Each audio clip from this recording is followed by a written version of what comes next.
ಹಾಗಾಗಿ ಸಮಾಧಾನವಾಗಿ ಬಂದಂಥ ಶಿಕ್ಷಕರಿಗೆ ನಾವು ದಯವಿಟ್ಟು ಸಮಾಧಾನವಾಗಿ ನಾವು ತಮ್ಮ ರೇಷನ್ ಕಾರ್ಡ್ ಇರ್ಬೋದು, ಮುಖ್ಯವಾಗಿ ಆಧಾರ್ ಕಾರ್ಡು ರೇಷನ್ ಕಾರ್ಡು ಇವೆರಡು ಲಿಂಕ್ ಆಗಬೇಕಾಗುತ್ತೆ. ಹಾಗಾದರೆ ಒಂದು OTP ಬರುತ್ತೆ.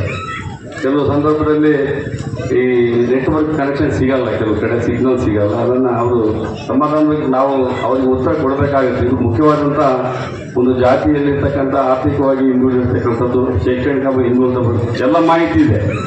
ತಾವೇನು ಓದ್ತಾ ಇದ್ದೀರಿ, ಏನು ಓದಿದಿರಿ, ಯಾರು ಮನೆ ಕೆಲಸದಲ್ಲಿದ್ದಾರೆ, ತಮ್ಮ ಜಮೀನು ಎಷ್ಟು, ಈ ಮೂಲ ಕಸುಬುಗಳು ಯಾವ್ಯಾವು, ಅದು ವಿಶೇಷವಾಗಿ ನಮಗೆ ನಾಯಕ ಸಮುದಾಯದಲ್ಲಿ ನಾವು ಪಶುಪಾಲನೆ ಮಾಡ್ತಕ್ಕಂಥದ್ದು ಭಾಳ ಮುಖ್ಯವಾಗಿದೆ. ಕುರಿ ಸಾಕ್ತಾ ಇದ್ದೀವಿ, ವ್ಯವಸಾಯ ಮಾಡ್ತಾ ಇದ್ದೀವಿ.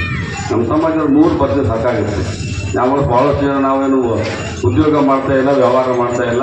ಈ 3-4 ಬರ್ತಿದ್ರೆ ನಾವು ಮುಂದಿನ ದಿನದಲ್ಲಿ ಜಾತಿ ಒಂದು ಸಮೀಕ್ಷೆಯಲ್ಲಿ ಜನಸಂಖ್ಯೆ ಅನುಗುಣವಾಗಿ ನಮಗೆ ಮುಂದೆ ಸರ್ಕಾರದಿಂದ ಸವಲತ್ತನ್ನು ಪಡೆಯುವಂಥ ಸಂದರ್ಭದಲ್ಲಿ ನಾವು ಸಮಾಧಾನವಾಗಿ ನಮ್ಮ ಶಿಕ್ಷಕರಿಗೆ ಮಾಹಿತಿಯನ್ನು ಕೊಡ್ತಕ್ಕಂಥದ್ದು ಆಗಬೇಕಾಗಿದೆ. ಯಾವುದೇ ಗೊಂದಲ ಬೇಡ. ಒಂದೊಂದ್ಸರಿ ಗೊಂದಲ ಆಗುತ್ತೆ. ಇವತ್ತು ನಾಯಕ ಸಮಾಜ, ಇವತ್ತು ನಾವು 1976ರಲ್ಲಿ ನಾಯಕ ಸಮುದಾಯಕ್ಕೆ ಪರಿಶಿಷ್ಟ ಪಂಗಡ ಅಂತ ಹೇಳಿ ನಮಗೆ ಮೀಸಲಾತಿಯನ್ನು ಕೊಟ್ಟಿರ್ತಕ್ಕಂಥದ್ದು ಮರಿಬಾರ್ದು. ಆ ಕಾರಣಕ್ಕೆ ನಾವು 9ರಲ್ಲಿ ಜಾತಿ ಬರೀತೇವೆ, ಮತ್ತು 11ನೇ ಕಾಲಮಲ್ಲಿ ನಾಯಕ ಅಂತ ಬರೆದು ಅದು ಮುಂದೆ C38/2 ಅಂತ ಬರೀಬೇಕಾಗಿದೆ. ಯಾಕಂದರೆ ಭಾಳಷ್ಟು ಜನ ಇಲ್ಲಿ ನಾಯಕರಿದ್ವಿ ನಾವೆಲ್ಲ.